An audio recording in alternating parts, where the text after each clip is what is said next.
Afternoon. So today we're going to have a quick blast at giving you a little review of these little Zepp golf swing analyzers. So they clip on the top of the grip, very light, pretty easy to use. We'll have a go at getting this one set up, have a few swings, show you how it functions when compared to like a Trackman unit, which is obviously literally somewhere in the vicinity of, what are they, 300, about 150 times more expensive than one of these. So the price point of these is minimal in comparison. Obviously, what it can give you as a bonus is a very easy on-range practice tool when you can't see your own golf swing. You don't have to set up cameras if you have something that is giving you some idea of hand path, club path, and also swing radius. So as you're loading the shaft, scooping it, whatever you're doing.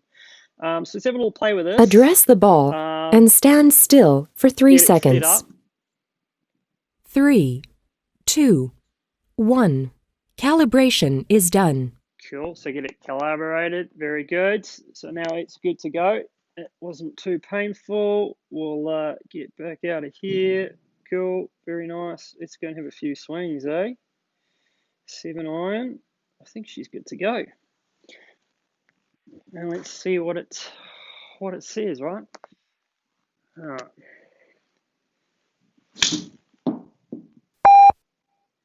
Cool. So a little chip out there.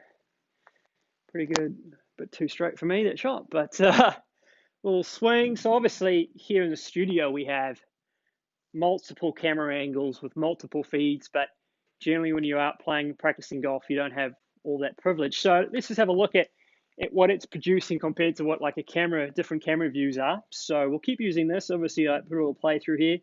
It shows me the club path, my hand path, and then the plane. In other words, if it's going a wide to a narrow, and you can obviously slow that down to any point in the golf swing. And if you are one of those players that do funky stuff like scoop it or lose your angle or cast it, it will show up, and I'll make a few funky swings in a minute to show you those bits and pieces. And then obviously this is like almost like a gears thing where you can swing this guy around, you look at him from all the angles.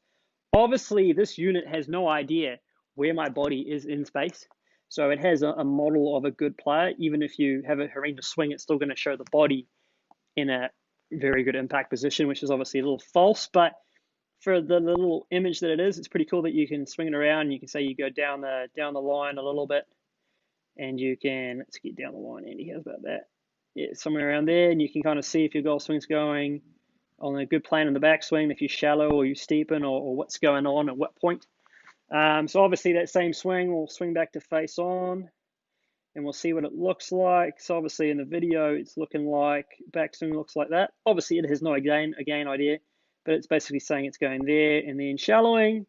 So in the real world environment, let's zoom out there a little bit on the camera here, so we can see it goes there and then narrows as it comes down.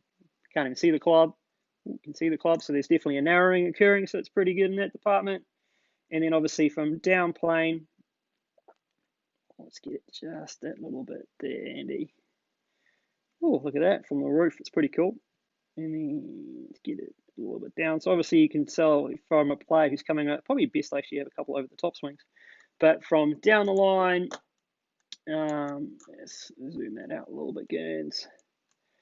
If I have my little backswing, it goes a little there. Obviously the camera angle I have here is just fractionally more towards the ball line than the hands line, so it looks a little bit more inside than what it is.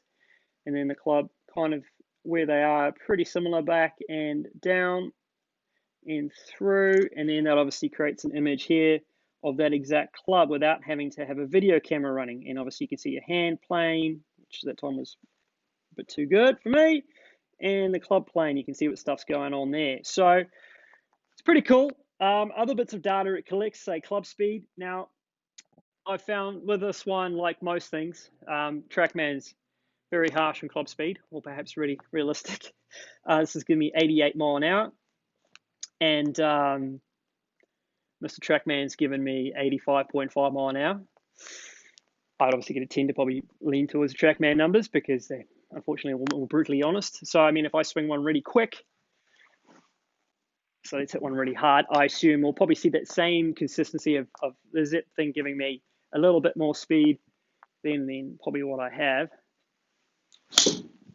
So it's a little faster for me. It's about as hard as I'm going to hit it. 88 mile an hour, 87.8. This has given me a little close to 90 mile an hour. So this is always going to be 2 or 3 mile an hour quicker than potentially reality. But if you have a camera-based unit or something like a SkyTrack or one of those units that sit over there, you're generally actually going to get a little bit higher speed too anyways from them than, say, a Trackman or down the line radar system. So it's pretty close. It's within a few mile an hour. The interesting part that they have here with a hand plane and club plane, now I think there could be something to be learnt from hand plane and club plane when it comes to understanding. Obviously, the closer you are to the zeros, the same as what they say, Trackman data, the closer you are to zeros in that department, the more it's going to give you lower figures, and that gives you a score out of 100 in that department. Also has other little bits and pieces like tempo, looking for around 3 to 1 generally. Now, they have got a little section down the bottom right where it's got hips, and obviously that's for this unit to eventually, I think pretty soon, there'll be a little setup where you can actually clip it on your hip. And I think that would be super handy if you could have the two of them. It'd be a sort of semi 3D mapping system for a fraction of the price of something else. But that's not quite there yet. Backswing degrees, but yeah, it's pretty cool in that department. And then I'd assume that swing again, it will have that same look. We swing back to that view, and then I'll show you in a minute about when it actually gets interesting. Yeah, a little shallowing. Hand track is the same with the club shallowing, and then there's the plane. So it's pretty cool. Now, obviously, not everyone's going to swing it like that. So let's have a couple swings that might represent some different types of shots. So let's hit a cut. Let's aim down the left and swing to the left. That ball start a little left, fall to the right. Cool. It's a little bit more of a club path 7 left, face straight. So a little face to pass education there. Remember, the face doesn't curve the ball. The path does. Face starts the ball. Always curves away from the path. Now, so this is what this one look like. You can see the backswing straight back. Then there's a little downswing's a little bit more outside than the backswing. So we'll probably see that on video as well. But obviously I have to have a video set up there for every swing then in that case. So backswings, say there. Obviously I've aimed a bit more left. We'll have a little line here. Say that's where my club is, that department. And then downswing the club is going to be, oh, yeah, just fractionally outside that, and its path to go across the golf ball. And as you face the path, but obviously the Trackman as a tool is going to have vastly more content regarding what the club's doing, where your strike location is, all that sort of stuff. But again, like I said, totally different price points and for different necessities. And then here, also still see the same thing. So obviously you can show you those. And if I have a more funky swing, let's give one like we'll often see with the Saturday mornings at about 8:30 a.m. on the 10th tee. Something a little bit more kind of inside and over the top with a sweet toe strike, slice with the driver, and everything even worse. So let's see how that looks. So again, as you'll see here, the score will change. Suddenly they're only a 70 something, and will show up some different planes. So if it show me going more in, coming more over the top, or show the hand plane changing quite a bit, and obviously the club plane changing a bit. And then also from face on, if we go planes, you'll see how the shallowing no longer happens, or the loading of the shaft no longer happens. That should be happening. It gets a little casty. So you'll see that obviously on video too. But again, who's got two cameras running at the same time to see all these things? So here, obviously, this is a beautiful swing. We're probably not going to save it for very much. You can see there it goes there, and then nice little wider and over the toppy, producing some lovely club path data there. So there it's there, and then over the top. So obviously this little nifty tool for only a few $100 can show all that up. And, you know, it's quite handy feedback as to what you're doing. So if you're standing there and you do that all the time, hopefully you go and see your coach and say, hey, I'm coming over the top, what can I do better? And he tells you you got to get that takeaway a little better, and then we've got to work on getting the club to work a little bit more on the inside. You can actually then have swings where you do that, and you can start to feel what that feels like. You have an instant feedback where you go, oh, okay, cool, sweet. Okay, that's what it felt like. So you can have this feeling of what that is, that if this is your over the top, you practice swing that way, you get the feedback, oh, that is what I'm working towards. And then you put a ball in the way, and you'll find yourself in a happy middle. So dollar for dollar for what it is, it's really cool. I mean, I love to use it. I have it plugged in all the time when I have a player that's got a glove generally.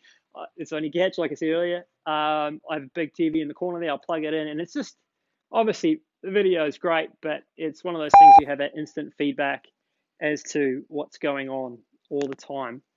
I mean, what else is there? Obviously, it's got some features that we're not talking about today. It's got an on-course feature where I think it can actually work like a GPS unit. But also, what I would be super handy with when you're out there playing golf is if you stand there and you're playing golf and say you hit a shot, right? You hit one, it goes a little bit to the right. Should be a little bit right. Okay, pretty straight.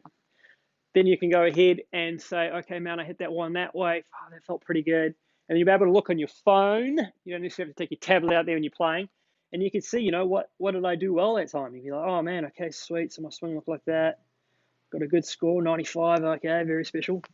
And then if you hit a bad shot on the golf course, instead of, it could be quite beneficial for your own learning purposes. You can stand there and if you say you hit a bad shot on the golf course, one of those that start a bit right and vanish a little bit more to the right, you're going to have the chance then to go, okay, man, what did I do differently that time?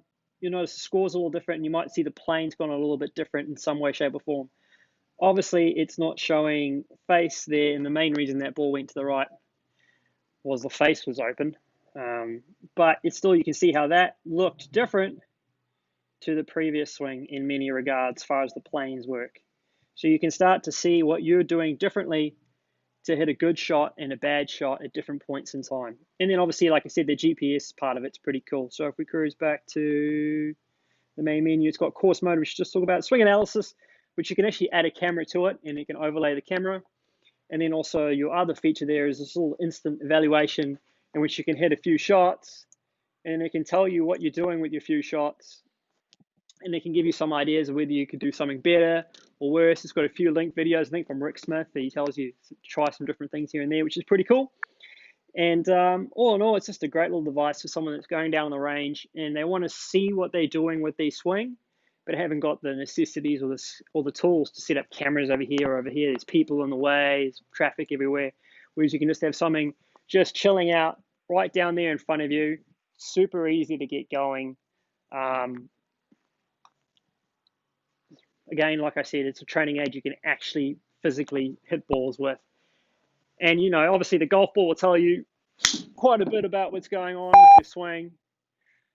Ball's always kind of the answer, but you'll have a swing and boom, instantly within that millisecond, you'll have a series of numbers and some data that will show you those three key things: club, hand, and your planes. From whatever angle you literally choose to look at it, it'll show up. It's pretty cool. I think it's a real nifty little toy. Not only is it good for learning and training and teaching yourself how to improve, it's also really good as a gift to anyone that's a golfer of any kind. And like I said, even the club speed stuff is it's only a couple mile an hour quicker on average, at least with a 7-iron than everything else. And then that tempo thing obviously helps you. You can, again, research yourself, but generally tempo we're looking for is a 3-to-1 ratio with the golf swing, and that's obviously your backswing to your downswing speeds.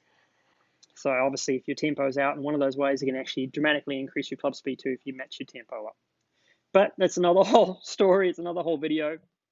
I hope that's made sense. I think it's a cool little toy. You know, I think it's second or third generation of it. I really do enjoy it.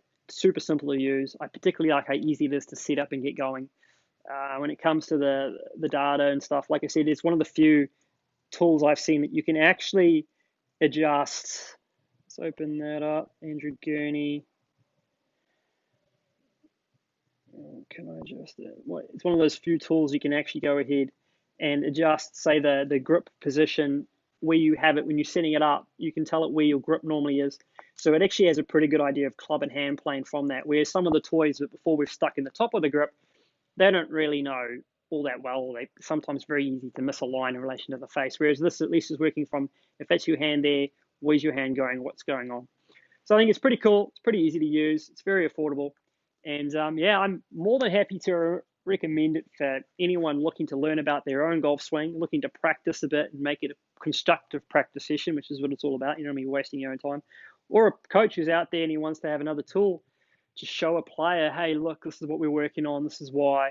And the old feel of it's real too, because when you feel like you're coming over and you feel like, oh man, I'm sure I've come away from the inside. And then you have an instant feedback loop to go, maybe you need to go a little bit more.